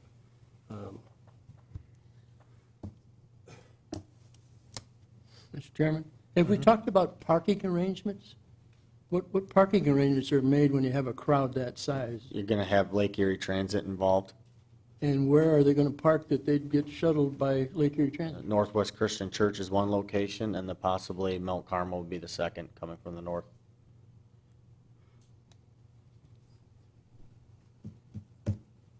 Yeah, we had a drop-off at Monroe Bank and Trust from Northwest Christian Church, and then if from Mount Carmel, as long as we get that approval, they'd be dropped off right near Food Town. I'll make a motion, we approve the resolution to close Lewis Avenue all the way through.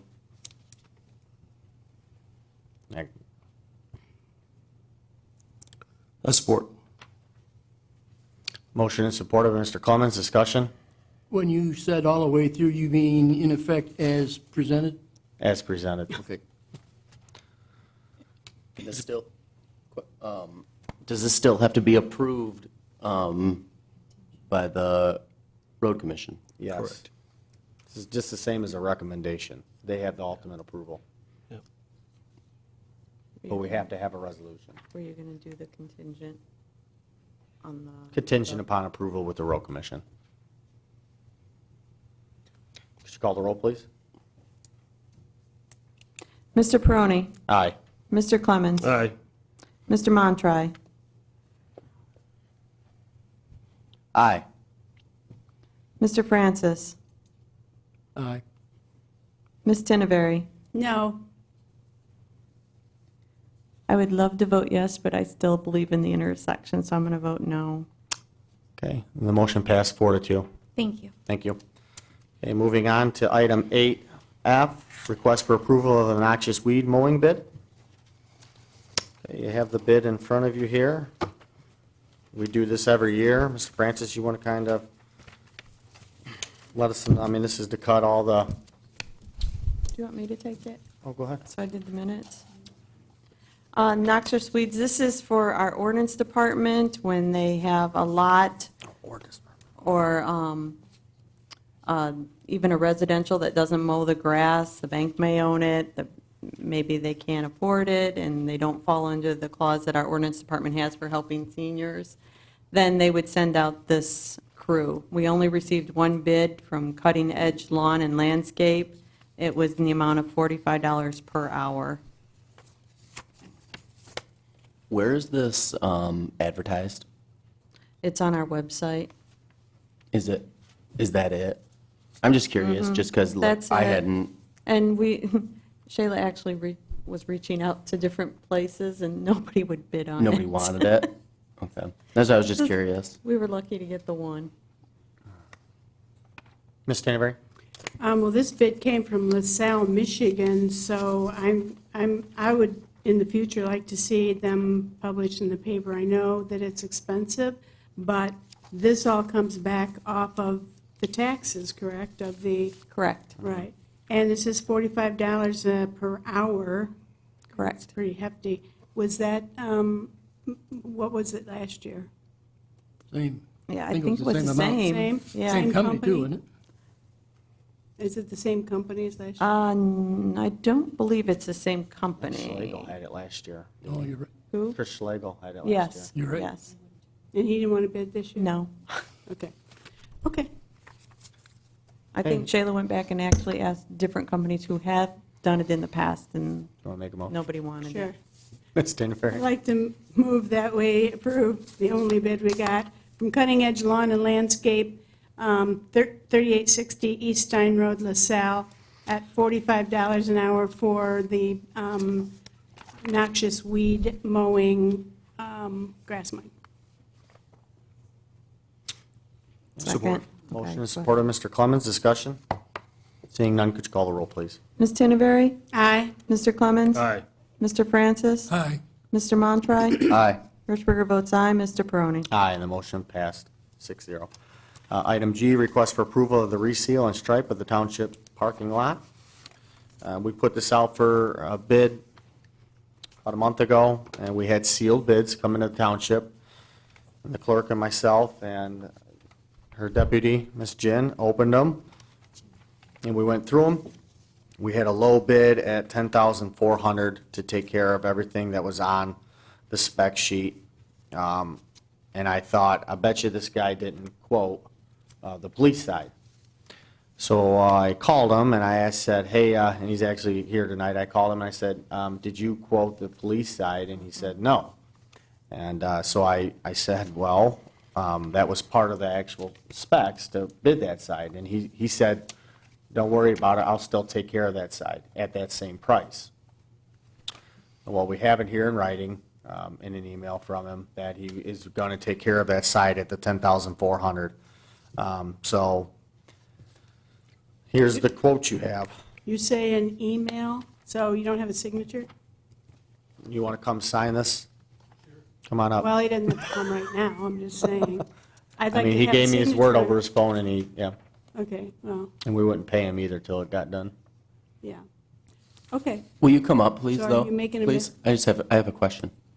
He gave me, we looked for him on a website, he doesn't have a website, so we got a bunch of references from Wiper School and different companies, the railroad, we called them all, they had nothing but great things to say about him. that's what I was going to say, there are references. Yeah, we Okay. called all of his references, they had great things to say about him and his work, and he's been doing it for 20 years at the places he's been, so. There he Those is. are your relatives at those places? Yeah, yeah. Okay. Who provided the specs? Jen, Okay. So my question, when I'm reading through these proposals, is I feel like they're different.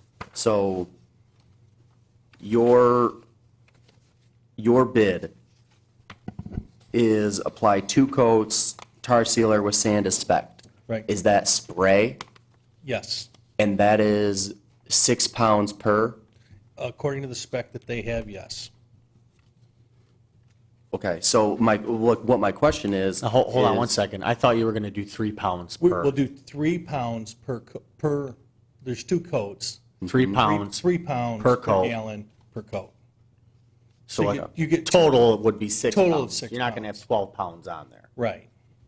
Okay, so like that, well, that was my question was, I had, like, one of these proposals is saying, that you can't do 6 pounds per as a spray. Exactly. You can spray 3 pounds, but you can't spray 6 pounds. Okay, that's why I was just like, and in your professional opinion, is that overkill for this job, or is that what you would have, if you were doing the spec, is that what you would have spec'd?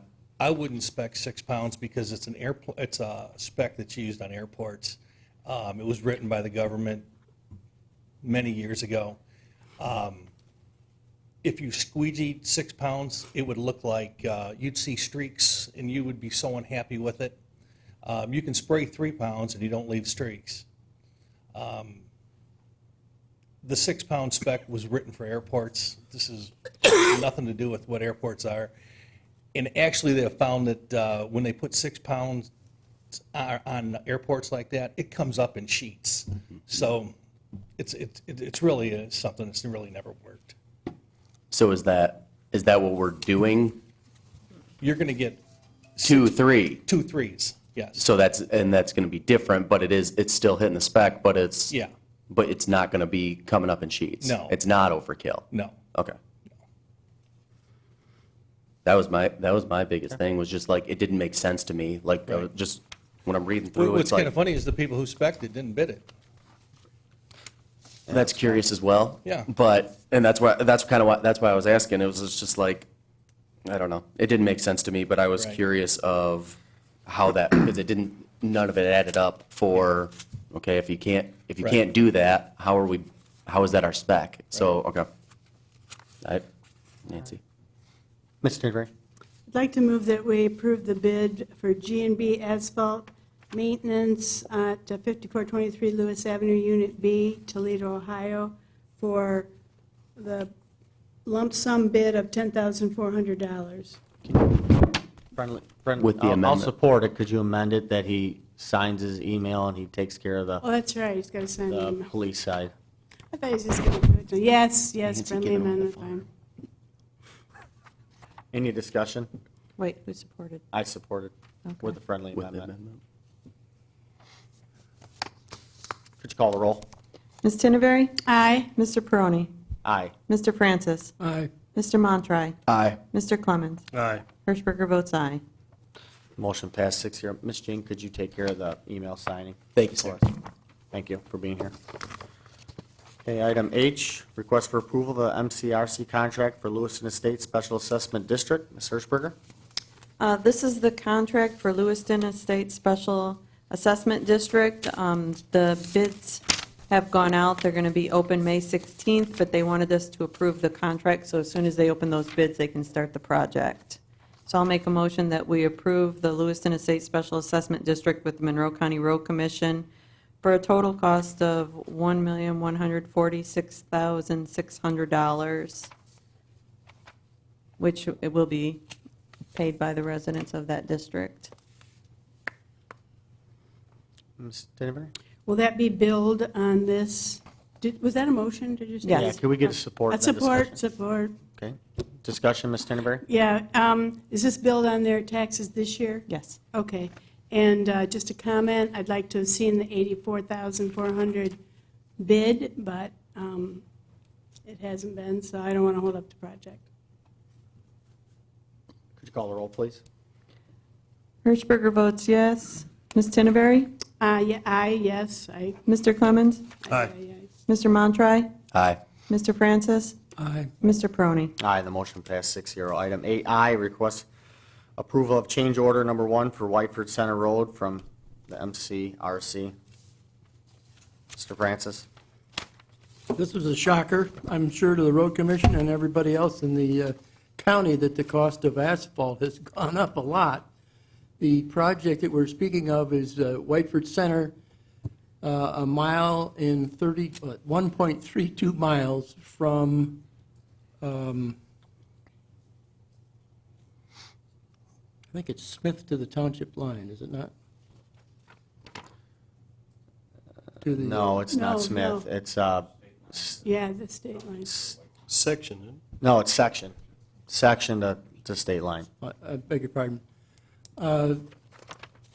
This is a change order. The total increase in the cost for the asphalt is $92,000 increase. And the road commission has offered to split it 50-50 with the township. You see the amended contract, revised contract, I guess, in the packet. I guess we're this far along, we didn't anticipate this large of an increase in the asphalt prices.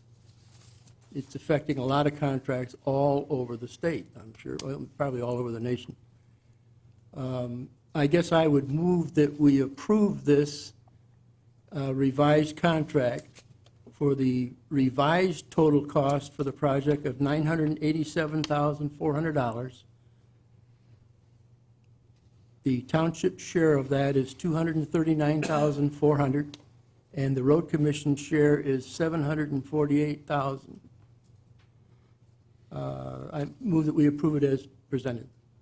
We have a motion on the floor. Discuss. Support. Support by Mr. Clemens. Discussion. Ms. Dinnerberry?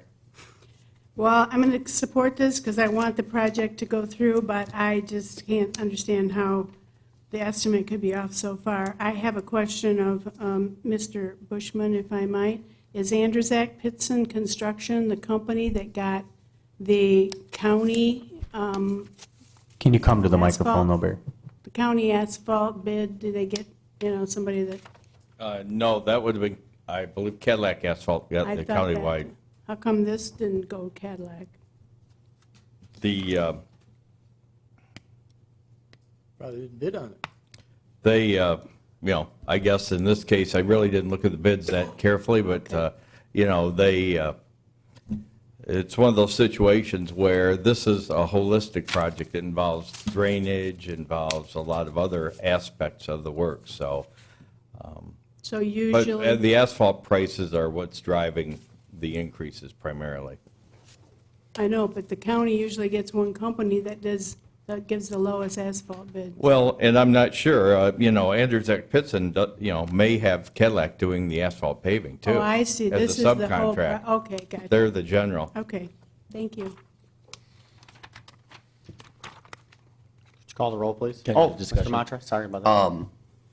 I just wanted to point out that it's higher than the engineer's estimate, but it's still 131,000 less than the next closest bid. So it's still you're still in a good situation. I mean, it's higher, but it's still within that realm.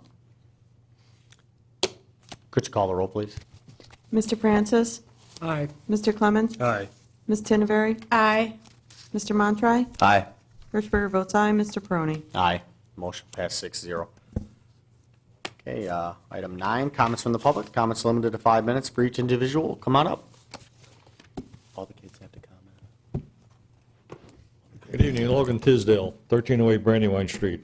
March 19th, you had a representative from the Sheriff's Department come here. He spent about 20 minutes talking about complaint hours, patrol hours, and other hours. And then right before the public comments, you asked if he was going to stay, and he said no, he had to leave. Now, you would think that someone who knew that they were coming to a public meeting like this would take the time out to at least stick around for public comments, but that was not the case. And the same questions I've been asking for 2 years have never been answered, and I don't expect them ever to be answered by the Monroe County Sheriff's Department. These are some of the questions I'm going to pose to you tonight. If you're a parent and you see your child doing something that is dangerous and you take no action, are you a good parent? If you're a teacher and you see a student that is doing something that is dangerous and to themselves or others and you do nothing, are you a good teacher? Or if you're a teacher and you suspect that a child is being abused and neglected at home and fail to report it, are you a good teacher? If you're a doctor and their patient is engaging in activity which is detrimental to their health and you fail to tell them, are you a good doctor? If you're a dentist and your patient is not brushing or flossing or practicing poor oral hygiene, are you a good doctor or a good dentist if you say nothing? If you're a firefighter and you see situations that are dangerous and may cause fires and loss of life and you take no action, are you a good firefighter? If you're a police officer and you ignore and take no action when you see motorists operating their vehicles in a dangerous and unlawful manner, and you investigate accidents that are caused by drivers who violate Michigan traffic laws and you take no action, are you a good police officer? If you're an elected official given a responsibility of providing services to protect the people who are elected, who elected you into office, and these services are not doing their job and you do nothing to correct it, are you a good public servant? Over the last 26 months, starting in January 2017, the Monroe County Sheriff's Department logged 5,000 hours on patrol, costing $200,000 and not writing one single traffic citation. In 2018, Monroe County rated 9th in fatal accidents in the state of Michigan, 18th in total accidents, and 16th in injury accidents out of 83 counties. 1 out of every 7 accidents in the 13 townships in this county happened in Bedford Township. You know how many hours you know how much percentage of their hours they spend on patrol? Just under 40%. They spend over 17 hours on other hours, and they spend just shy of 43% of their time doing complaints. That means that 57% of their time is not spent responding to 9/11 calls for service.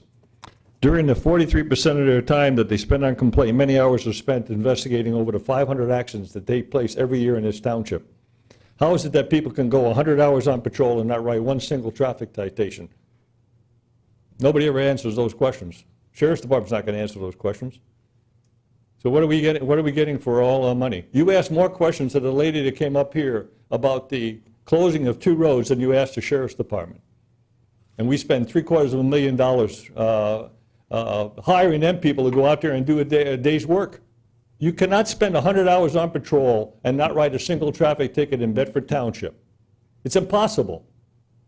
And nothing they can do can satisfy that answer. And that's why they don't answer that question. That's why they leave here. I'd be prideful and presumptuous to think they left because I was sitting there. I've been coming to more meetings than any citizen in this township for the last 2 years. I've been to more meetings than some of you people on the board. I ask the same questions every time. I come proof and proof and proof all the time, and not once do they answer that question because they don't want to. You don't write traffic tickets, you don't upset nobody. If I hear a citizen say, I don't want the police officers to write traffic tickets, you know what I say? That's contributed to people that are going out there getting involved in accidents. That same person is not going to say, I don't want the police department to investigate a homicide, but they will say, I don't want them writing tickets. That's ridiculous. Law-abiding citizens want police to go out there and do their job, and that is to take enforcement action against people who violate our state laws. That's why we are raked so high in the state of Michigan in traffic accidents, number of injury accidents, number of fatals. If you do nothing, nothing happens. And you can't tell me that not going out there and doing your day's work doesn't help to reduce those accidents. If I go out there and I write a ticket and that helps that person to think twice before they do something else, I've done my job. And you can't ride around in Bedford Township with a radar in a marked patrol car and not see somebody violating the law.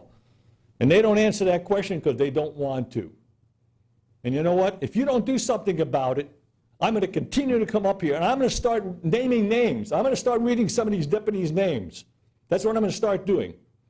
I started thinking about what I said at the last meeting where I said I'm not going to do anymore. I started looking at these, and it's the same thing every single month. It's a carbon copy of the same thing every single month. You might as well just run a carbon copy off.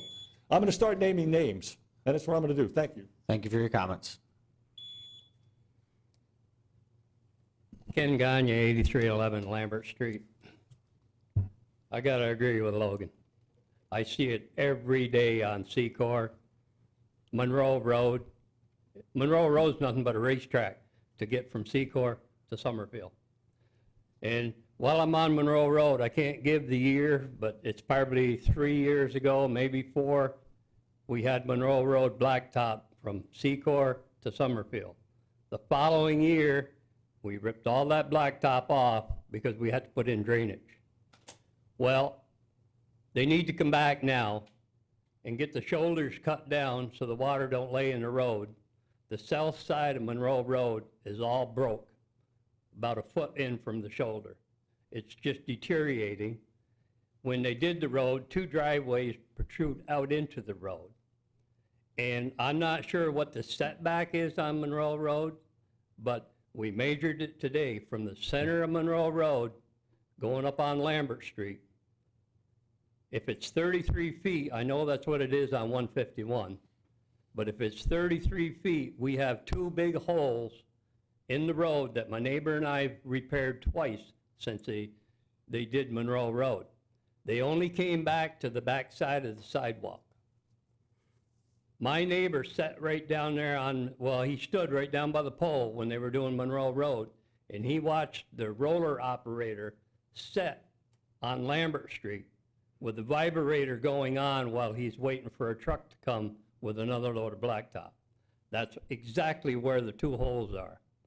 I personally think, and my neighbor thinks the same, and there's a couple other neighbors, Monroe Road Commission needs to come in, cut that off at 33 feet, and redo it down to Monroe Road, because it's a private street. They ruined our street with that roller. And I think the engineer, Monroe Road, who's ever in charge, and anybody else that wants to get involved needs to come and take a look at that road. We've got a couple pictures on her phone tonight with the holes in the road. I refuse to repair them no more out of our pocket because the rest of the neighbors don't want to kick in. In the wintertime, L, which lives 2 houses above me, between him and I, the road is cleared down to Monroe Road. The rest of them, they can drive through the snow because they don't kick in anything for our expense. Thank you. Thank you for your comments.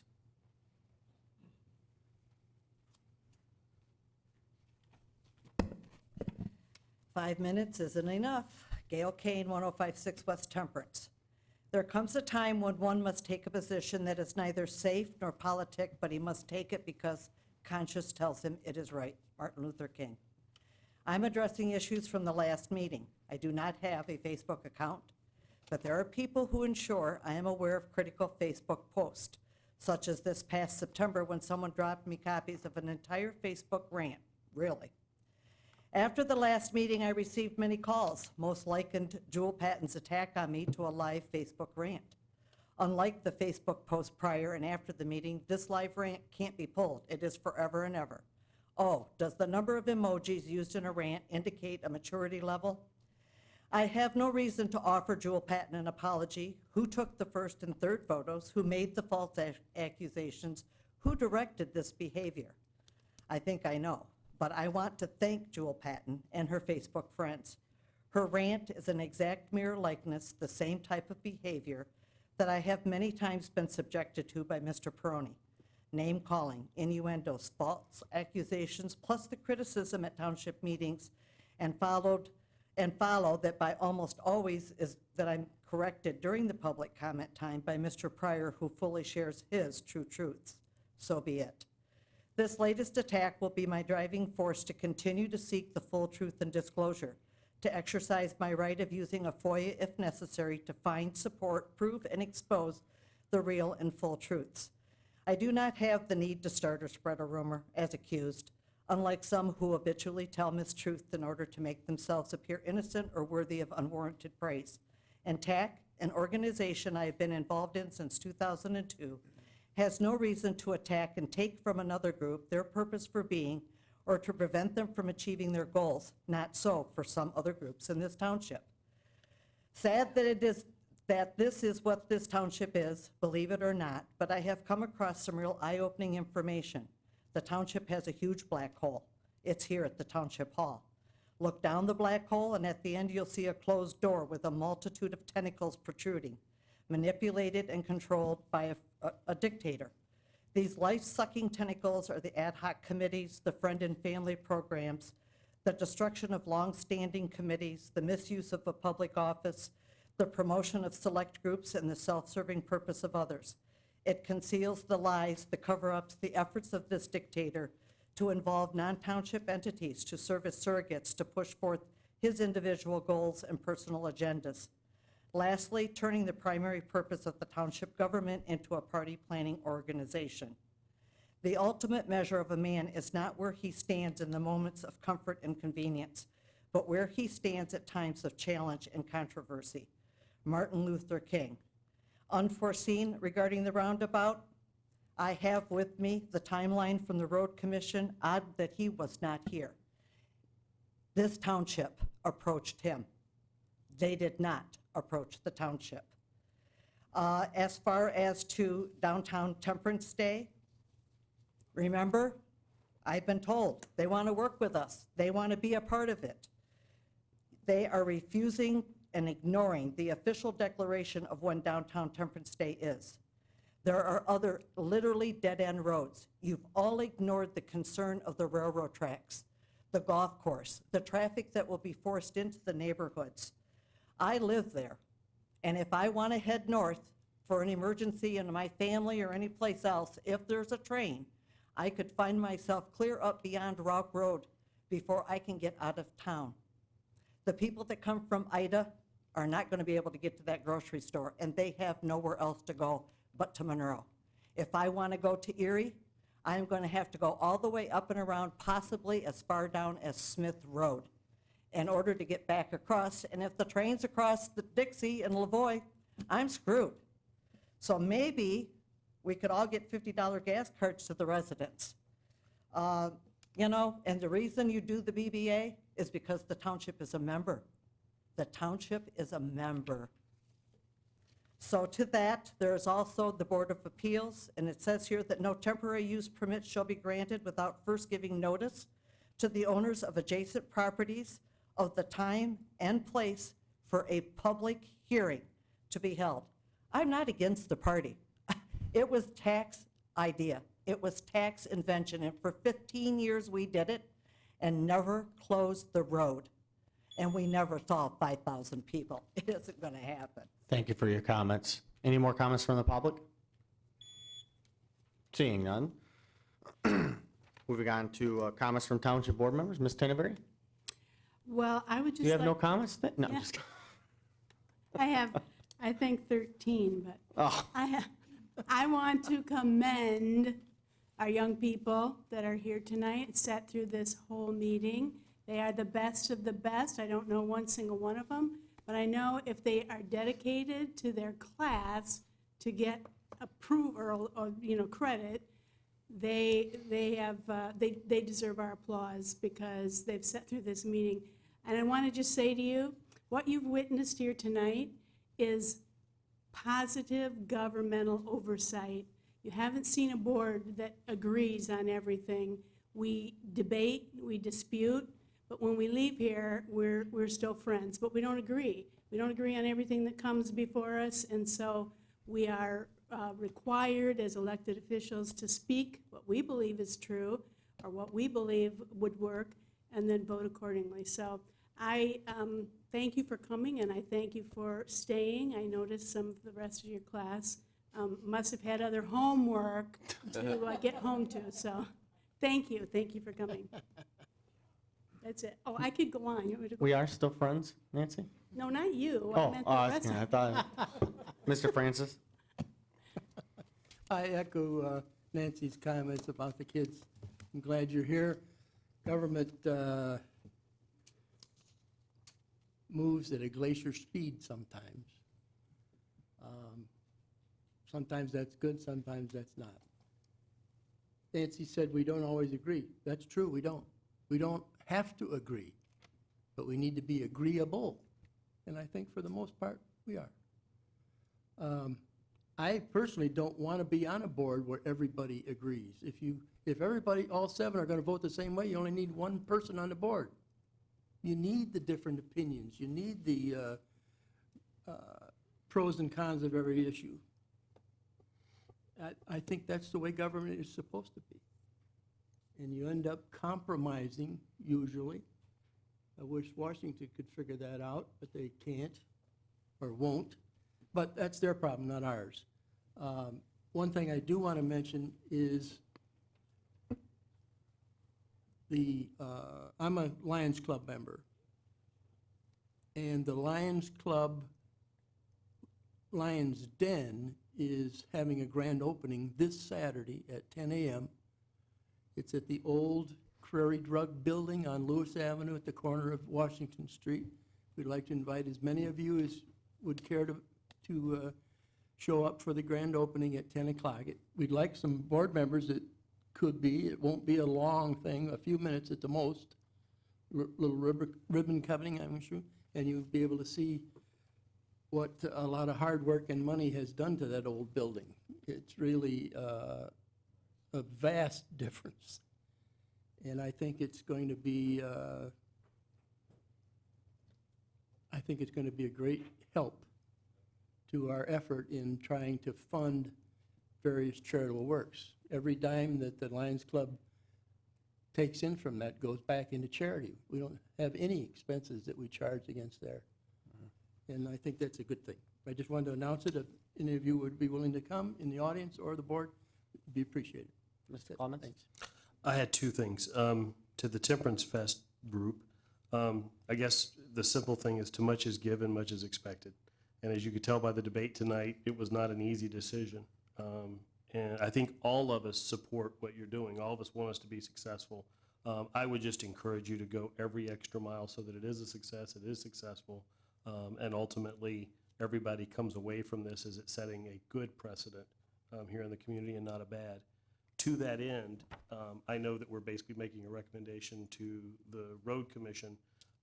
If it is possible to add an asterisk to that, I would love to see advance notice of the street closure in sign form, if that's possible, if that's something they would do, so that it's not just sprung on people a day before, but in fact, you know, if signage could be out a week, a few days at a minimum, I think that would do a lot to soften some upset feelings potentially. Thank you, that's all I had. As soon as we hear about it, or you guys just, let us know, or we'll let the board know.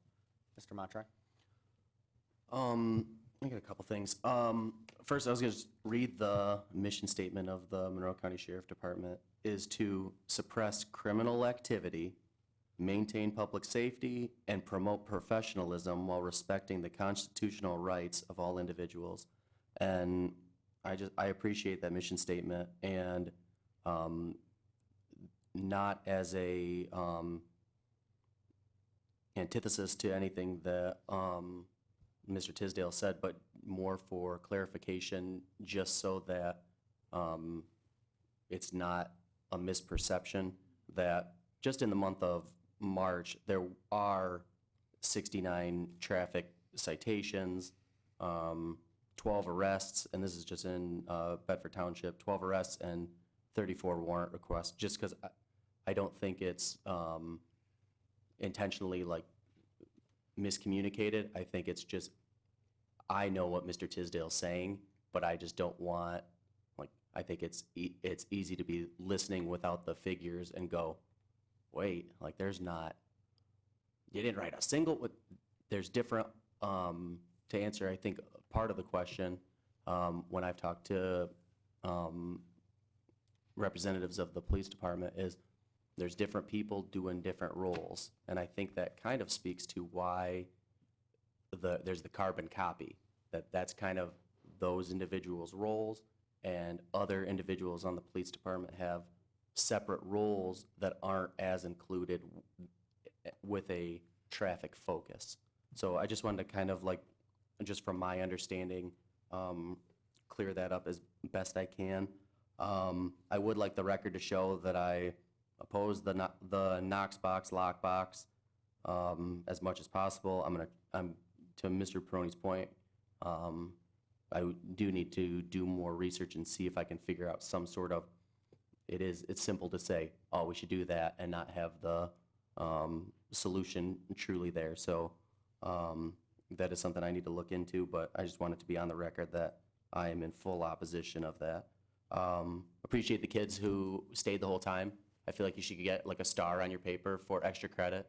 I'm fully prepared to out the rest of the kids who didn't stay the whole time. Also to Paul's point, Girth's Deli, their grand opening is also Saturday at noon. I plan on going to both of them, but I think that's a great day for having the Lions Den, 10, and Girth's Deli is having their grand opening at noon on Saturday. That's all I have. And, Sunday's Mother's Day, and I still have the reigning champ, greatest mom of all time, Diane Montre. Could you make sure you bring the scissors and ribbon to Gerst then? I'll be out of town Saturday. Well, me and Al are taking over, so, Whatever. yeah. To just get the scissors. Ms. Hirschberger? Well, Paul kind of stole my thunder about the Lions, so. Say it again, people need to know. Paul is a thunder stealer. Yes. So I'll just go on record that I think my mom is the best, and she's had like 89 years of experience, so. But I just wanted to wish all the mothers out there happy Mother's Day, and I hope this Sunday is wonderful for all you out there. That's it. Let's make yours short now. It'll be quick.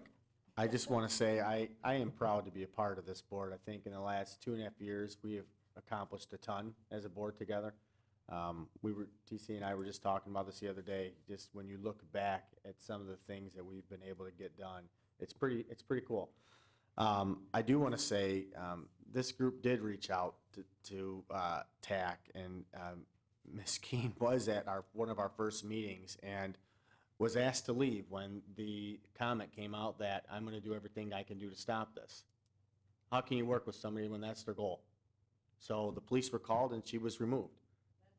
So moving forward, I won't be able to be here for the ribbon cutting. I will be out of town Saturday. But the Lions Den does an amazing job, and they do a lot for this community, and I think their big move to that facility is going to be huge for them, and I think they're going to do great things. We're having a little issue with people buying houses in the township, especially when they buy on a private road. Anybody in real estate, please do your due diligence when a client is buying on a private road to let them know, because a lot of these people that are buying don't realize they're on a private road, that they have to maintain that road. If you're curious of whether or not you live on a private road, typically your street sign is green with yellow, or green with white markings on it. That's kind of how they identify the private and non-private. Or if you're curious, we do have a list. I'm going to write something in the newsletter about it to get some attention to it. But they wonder why they don't get the roads plowed or anything like that. So we do have And that's by statute that we cannot spend money. That's right. On private roads. That's right. We do have a couple openings on the library advisory board, so if anybody's interested, please come to the clerk's office and submit an application. And I too thank you everybody for being here. We are adjourned. No, Oh, I have one more thing. okay, go ahead. You're supposed to say, do you have Any further questions? I just have a question of TC. Did you cut off the back of your tie to make your pocket square? No, ma'am, I did not. It was on the Fox News this morning, so I'm just saying, I think you did. No, my neck's so big, I need all my time. Any further Okay, questions? That's it. We stand adjourned.